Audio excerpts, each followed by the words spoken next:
Knitting is a method by which yarn is manipulated to create a textile or fabric. Knitting creates multiple loops of yarn, called stitches, in a line or tube. Knitting has multiple active stitches on the needle at one time. Knitted fabric consists of a number of consecutive rows of interlocking loops. As each row progresses, a newly created loop is pulled through one or more loops from the prior row, placed on the gaining needle, and the loops from the prior row are then pulled off the other needle. Knitting may be done by hand or by using a machine. Different types of yarns, needle sizes, and stitch types may be used to achieve knitted fabrics with diverse properties. Structure. Courses and wales like weaving. Knitting is a technique for producing a two-dimensional fabric made from a one-dimensional yarn or thread. In weaving, threads are always straight, running parallel either lengthwise or crosswise.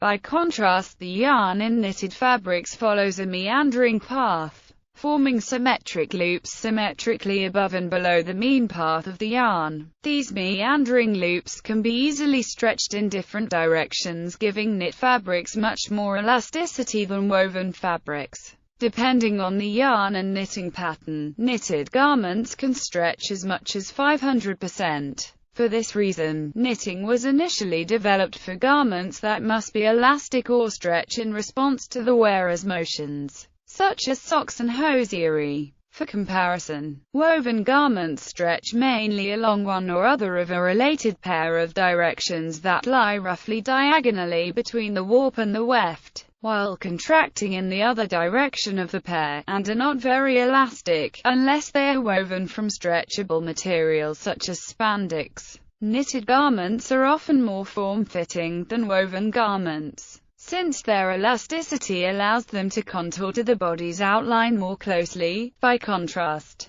curvature is introduced into most woven garments only with sewn darts, flares, gussets, and gauze, the seams of which lower the elasticity of the woven fabric still further. Extra curvature can be introduced into knitted garments without seams, as in the heel of a sock. The effect of darts, flares, etc. can be obtained with short rows or by increasing or decreasing the number of stitches. Thread used in weaving is usually much finer than the yarn used in knitting, which can give the knitted fabric more bulk and less drape than a woven fabric. If they are not secured, the loops of a knitted course will come undone when their yarn is pulled. This is known as ripping out, unraveling knitting, or humorously, frogging. To secure a stitch, at least one new loop is passed through it. Although the new stitch is itself unsecured, it secures the stitch suspended from it. A sequence of stitches in which each stitch is suspended from the next is called a wale. To secure the initial stitches of a knitted fabric, a method for casting on is used. To secure the final stitches in a wale, one uses a method of binding, casting off. During knitting, the active stitches are secured mechanically, either from individual hooks or from a knitting needle or frame in hand knitting. Weft and warp knitting. There are two major varieties of knitting: weft knitting and warp knitting. In the more common weft knitting, the wales are perpendicular to the course of the yarn. In warp knitting, the wales and courses run roughly parallel. In weft knitting, the entire fabric may be produced from a single yarn, by adding stitches to each wale in turn, moving across the fabric as in a raster scan. By contrast, in warp knitting, one yarn is required for every wale. Since a typical piece of knitted fabric may have hundreds of wales, warp knitting is typically done by machine, whereas weft knitting is done by both hand and machine. Warp knitted fabrics such as tricot and Milanese are resistant to runs, and are commonly used in lingerie. Weft knit fabrics may also be knit with multiple yarns, usually to produce interesting color patterns. The two most common approaches are intarsia and stranded colorwork. In intarsia, the yarns are used in well-segregated regions, e.g., a red apple on a field of green. In that case, the yarns are kept on separate spools and only one is knitted at any time. In the more complex stranded approach, two or more yarns alternate repeatedly within one row and all the yarns must be carried along the row, as seen in Fair Isle sweaters. Double knitting can produce two separate knitted fabrics simultaneously. However, the two fabrics are usually integrated into one, giving it great warmth and excellent drape. Knit and purl stitches. In securing the previous stitch in a wale, the next stitch can pass through the previous loop from either below or above. If the former, the stitch is denoted as a knit stitch or a plain stitch; if the latter, as a purl stitch.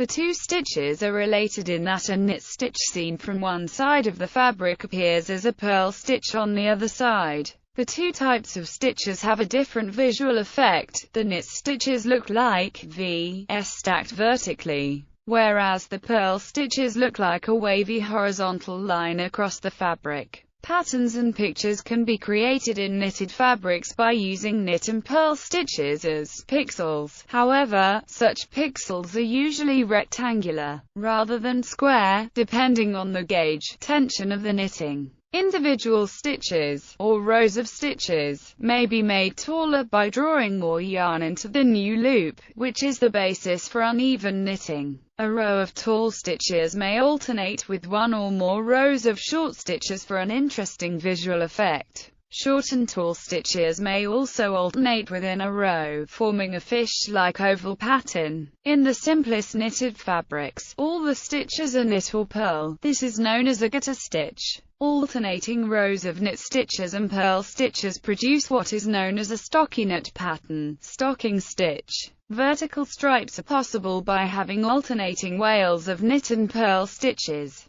For example, a common choice is 2x2 ribbing, in which 2 wales of knit stitches are followed by 2 wales of purl stitches, etc. Horizontal striping is also possible, by alternating rows of knit and purl stitches. Checkerboard patterns are also possible, the smallest of which is known as seed moss stitch. The stitches alternate between knit and purl in every wale and along every row. Fabrics in which the number of knit and purl stitches are not the same, such as stockinette, stocking stitch, have a tendency to curl. By contrast, those in which knit and purl stitches are arranged symmetrically tend to lie flat and drape well. Wales of purl stitches have a tendency to recede, whereas those of knit stitches tend to come forward. Thus, the purl wales in ribbing tend to be invisible, since the neighboring knit wales come forward. Conversely, rows of purl stitches tend to form an embossed ridge relative to a row of knit stitches. This is the basis of shadow knitting, in which the appearance of a knitted fabric changes when viewed from different directions. Typically, a new stitch is passed through a single unsecured loop, thus lengthening that wale by one stitch. However, this need not be so. The new loop may be passed through an already secured stitch lower down on the fabric, or even between secured stitches, depending on the distance between where the loop is drawn through the fabric and where it is knitted. Dip stitches can produce a subtle stippling or long lines across the surface of the fabric, e.g., the lower leaves of a flower. The new loop may also be passed between two stitches in the present row, thus clustering the intervening stitches. This approach is often used to produce a smocking effect in the fabric. The new loop may also be passed through two or more previous stitches, producing a decrease and merging wales together. The merged stitches need not be from the same row. For example, a tuck can be formed by knitting stitches together from two different rows, producing a raised horizontal welt on the fabric. Not every stitch in a row need be knitted, some may be left as is, and knitted on a subsequent row. This is known as slip stitch knitting. The slipped stitches are naturally longer than the knitted ones. For example, a stitch slipped for one row before knitting would be roughly twice as tall as its knitted counterparts. This can produce interesting visual effects, although the resulting fabric is more rigid because the slipped stitch pulls on its neighbors and is less deformable. Mosaic knitting is a form of slip stitch knitting that knits alternate colored rows and uses slip stitches to form patterns. Mosaic knit fabrics tend to be stiffer than patterned fabrics produced by other methods, such as fair isle knitting. In some cases, a stitch may be deliberately left unsecured by a new stitch and its wale allowed to disassemble. This is known as drop stitch knitting, and produces a vertical ladder of see-through holes in the fabric, corresponding to where the wale had been. Right and left plaited stitches, both knit and purl stitches, may be twisted, usually once if at all, but sometimes twice and thrice. When seen from above, the twist can be clockwise or counterclockwise. These are denoted as right and left plaited stitches, respectively. Hand knitters generally produce right plaited stitches by knitting or purling through the back loops, i.e., passing the needle through the initial stitch in an unusual way, but wrapping the yarn as usual. By contrast, the left plaited stitch is generally formed by hand knitters by wrapping the yarn in the opposite way, rather than by any change in the needle. Although they are mirror images in form, right and left plaited stitches are functionally equivalent. Both types of plaited stitches give a subtle but interesting visual texture, and tend to draw the fabric inwards, making it stiffer. Plaited stitches are a common method for knitting jewelry from fine metal wire. Edges and joins between fabrics. The initial and final edges of a knitted fabric are known as the cast-on and bound, cast-off edges. The side edges are known as the selvages. The word derives from self-edges, meaning that the stitches do not need to be secured by anything else. Many types of selvages have been developed, with different elastic and ornamental properties. Vertical and horizontal edges can be introduced within a knitted fabric, e.g., for buttonholes,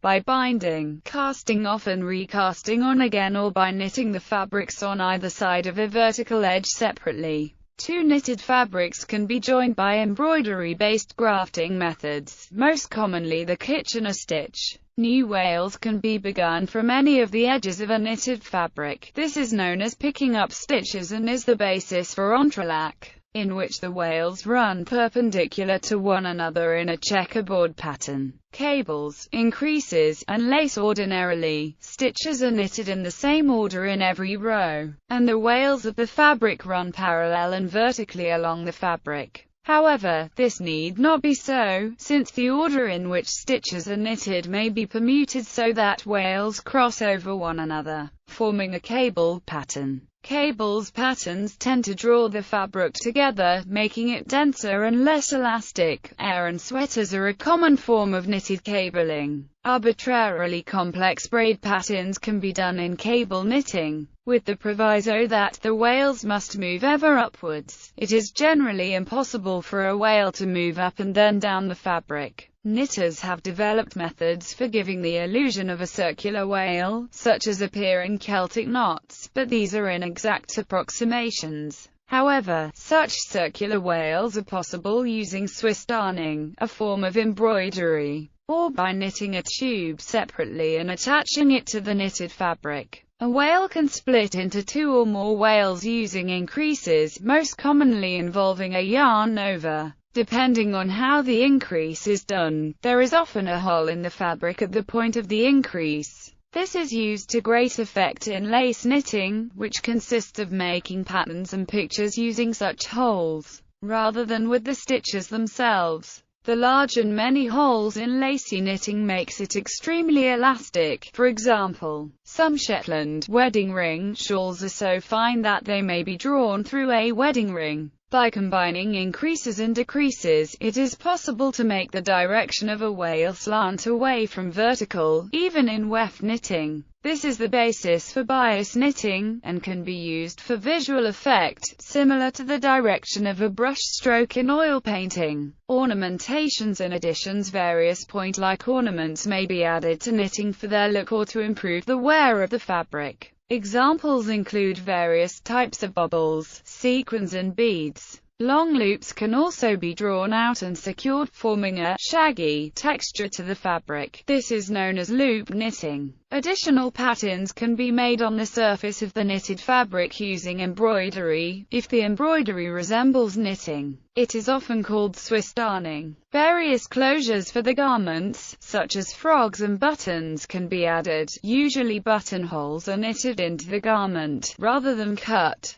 Ornamental pieces may also be knitted separately and then attached using a pliquette. For example, differently colored leaves and petals of a flower could be knit separately and attached to form the final picture. Separately knitted tubes can be applied to a knitted fabric to form complex Celtic knots and other patterns that would be difficult to knit. Unknitted yarns may be worked into knitted fabrics for warmth, as is done in tufting and weaving. History and culture. The word is derived from knot and ultimately from the Old English snitten, to knot. Gnarly binding is a fabric creation technique predating both knitting and crochet. That said, one of the earliest known examples of true knitting was cotton socks with stranded knit color patterns found in Egypt from the end of the 1st millennium AD.